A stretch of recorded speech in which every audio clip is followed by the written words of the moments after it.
guys, how are you all? Hope you all are doing well. So today I'm here with a recipe of a breakfast dish, a popular Indian breakfast dish. And I was so bad earlier. I never focused on breakfast. And as a mom, and some parents might be able to relate, you're just in a rush and you just eat whatever leftover the kids leave behind on their plate. So I was doing that for a while, eating the crusts of the bread of the sandwich or whatnot. And then I realized the hard way that you've got to focus on your breakfast. And for me, gluten-free works best. So I started going back to some of my traditional foods that we have in India. So poha is one of my favorite breakfasts. Even this morning, I managed to make it well in time. So my son had it too before he left for school. It's very delicious. I made a few mistakes along the way. It kind of works out because now you know what to do in case you miss a step. Now I've added more ingredients than a novice would want to start with, but many of them are optional. So I will mention what's optional. You can still make a good poha if you don't have, a few of these ingredients that go into it. So come along and let's see how to make poha. So this is my mise en place. Now you don't need all of these ingredients, so I will tell you which ones are optional. So we're starting here with onions, about half an onion, ginger chopped up, about an inch piece, about 10 curry leaves here chopped up, jalapenos chopped up, just a little bit, this much, a whole potato, but I'm going to peel it and chop it up, dice it. That is to go with these vegetables. Now this looks funny here because I have used frozen peas and carrots that I picked up at an Indian store. So if you can cut them fresh, nothing like it, but I took a little bit of a shortcut here. And then for the tempering at the start, we need some dal. This is a chana dal. For more of the advanced Indian kitchens, they would have this. But basically, you do want some mustard seeds, you want some cumin seeds, and chili flakes are fairly easy to get, right? So you can have that. And here I have what's called Urad Dal. And this all goes at the start. And one thing I forgot to put are cashews and peanuts. We use peanuts today. What else do we need? This is all for the garnishing. Some coconut. Again, you can get grated frozen coconut at an Indian store. This is unsweetened. Then we have some cilantro, which I will chop up nicely, and half a lime, which I will squeeze on top to garnish at the very end. So this is for the end. In terms of spices, I have here turmeric, a little bit of pepper to release the goodness of the turmeric, and then a little cayenne pepper, optional. Some salt, which we will need, and this is also optional. It's asafoetida powder. You will find this in a good South Indian kitchen. Again, available at an Indian store. And we're going to start with some coconut oil or some ghee, depending on what you're in the mood for. You could also use, I've also made it in olive oil. I mean, this is America, so why not? Or any other oil of your choice. And then finally you need poha, which is parched rice or flattened rice. So basically you can tell, let me show you, it's rice that's dry and flattened. So what I have here is thin poha, which is not ideal because it tends to clump up. You want medium poha or just poha. So guys, I'm going to start with a little bit of ghee just to fry some cashew nuts because I like the taste of ghee, but I don't want to cook the whole thing in ghee. And I have my nice bronze Kerala pot. That's homemade ghee, guys. Some chopped cashews. This is for the garnish. I'm just going to toast it and then just use it towards the end. Traditionally, they use peanuts, but this is an alternative. It all depends on what you feel like. Today, I feel like cashew nuts. I don't feel like digesting peanuts. Even for the oil, I'm thinking that I'm going to use a non-traditional oil, which is olive oil. Or you could use whichever oil you feel like, depending on whatever you're in the mood for. The sesame oil should not be toasted, of course, like the kind you get here in the Chinese and Japanese style cuisines. but untoasted sesame oil. Avocado oil, since it doesn't have a flavor of its own. So I've kept aside the toasted cashew nuts. To the remaining oil, I added some olive oil. Okay, I have reason to believe that the oil is nice and hot, but not smoking because it's olive oil after all.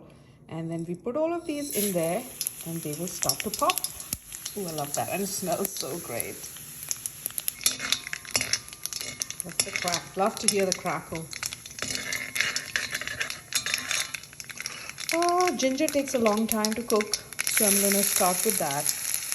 Put in some ginger, and we can also add the curry leaves. I only add half of the curry leaves because they splatter too much for my liking. You can also add it later.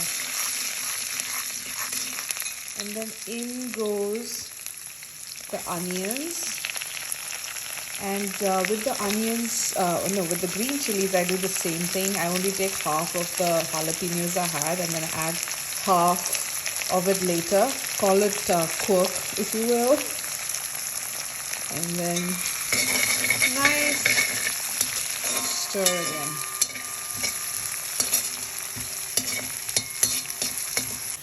So the onions have softened and they're also slightly starting to brown. So this is a good time for me to add the veggies. Potatoes, the frozen in my case, carrots and the peas. Oh, oops. Guys, sorry, I forgot to add the chili powder. But good, then I'll show you what you can do. I was supposed to add this just before for a second or so. Add it and let's stir it. See, so yeah, it doesn't have to be perfect, right? I can show you what's going to happen if things go wrong.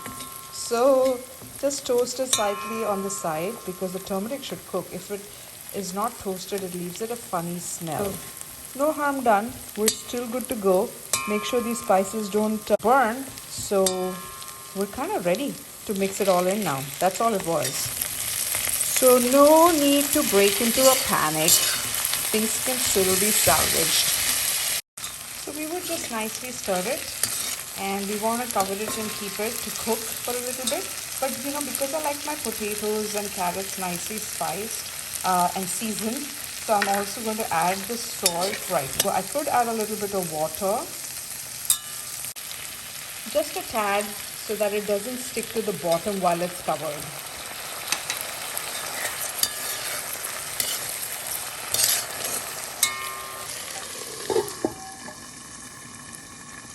And I would put it on low a little bit. I'm always afraid that it might burn.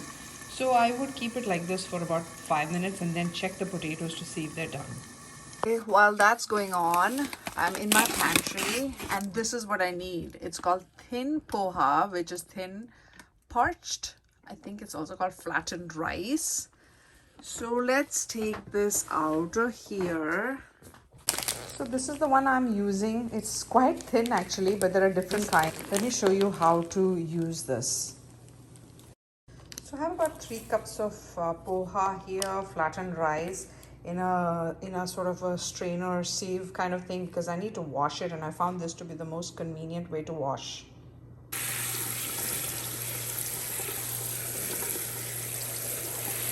So once it's washed, I'll just keep it aside and let it rest. So I have invented my own style of a stand cum drainer, if you will. 5 minutes are up. Let's see how things are going here.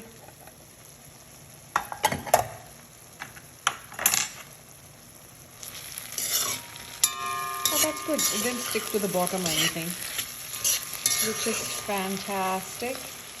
And now let's check a potato. Let's see if it's gonna cut in easily. It's giving me a little bit of resistance and I like them to be nice and soft. So I would close the lid and keep it for another minute or 2. If you find that the poha has become a bit of a sorry lumpen mess, you can just fluff it up with a little bit of with a fork. Guys, we're having this issue because I use thin poha. Medium poha is the best if you can find it, and thick poha also works. The potato is nice and crumbly. I checked one. So time to add the rice. Oh, before that, let's add, remember we had these leftover chilies and jalapenos, or jalapenos and curry leaves, what am I saying? We can add that now because I just like a different texture, in these seasonings.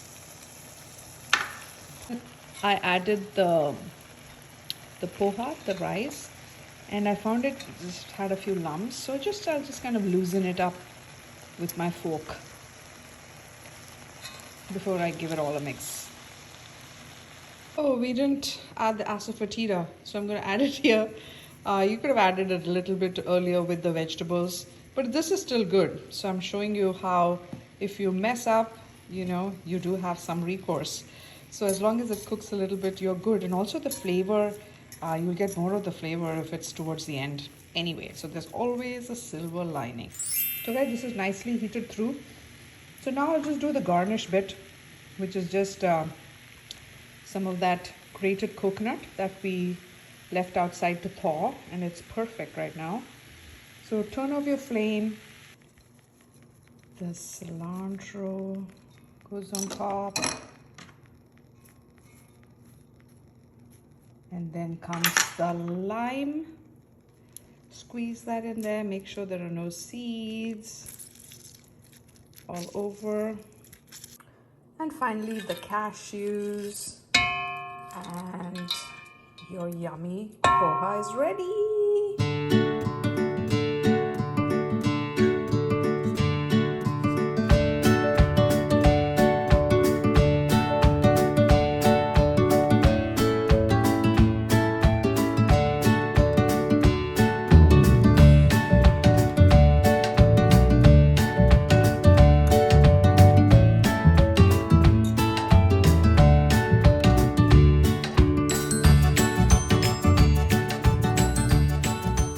Give that a shot, and you can have it for breakfast. It's also had around tea time, so with some chai if you like. It's a good snack. It's light and it's easy to digest, so give that a shot, and do give a like and subscribe and comment if you find this useful and have lasted this long towards the end of the video. And I will catch you in the next video. Bye bye.